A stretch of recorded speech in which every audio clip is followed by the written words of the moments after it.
Sit where the power sits, or you just might disappear.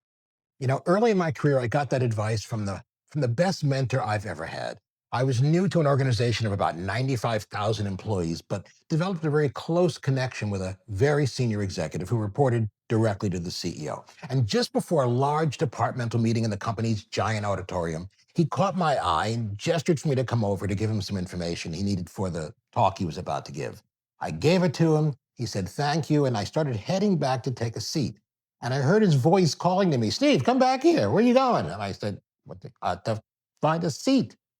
And I pointed toward the back of the room, and he smiled and he gave me some advice that I have never forgotten. Sit in the back, and you're out of the view of the people who can influence your future the most.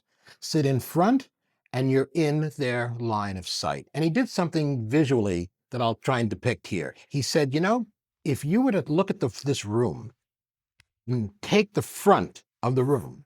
The people here in the front are the most influential. As you go back in the room, you find people who are maybe some middle managers. And when you go to the back of the room, this is where the least senior and least influential people tend to sit. He said, so if you took this floor and lifted the floor up, tilted it, he said, you'd basically have an organization chart. You'd have an org chart where the most powerful people are at the top, going down, down, down until the people who sit in the back tend to be in the bottom. He said, be bold. Sit where the power sits. And he wasn't talking about ego. He was teaching the power of visibility and connection. He went on to explain that when you sit up front, you put yourself in the proximity of the decision makers. You have the chance to learn how they think. This all happens before a meeting gets underway. The 10 or 15 minutes where people are just casually chatting. Ask a question, share a perspective, or simply be remembered. It's not about arrogance. It's about engagement. When leaders see you leaning in, getting to know them, and showing interest, you're no longer a distant face in the crowd. You become known to them.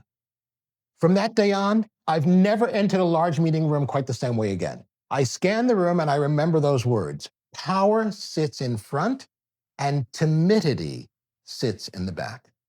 Position yourself where you can be seen, heard, and connect. Because sitting among the seats of power doesn't just change your view of the room. It can change the trajectory of your career.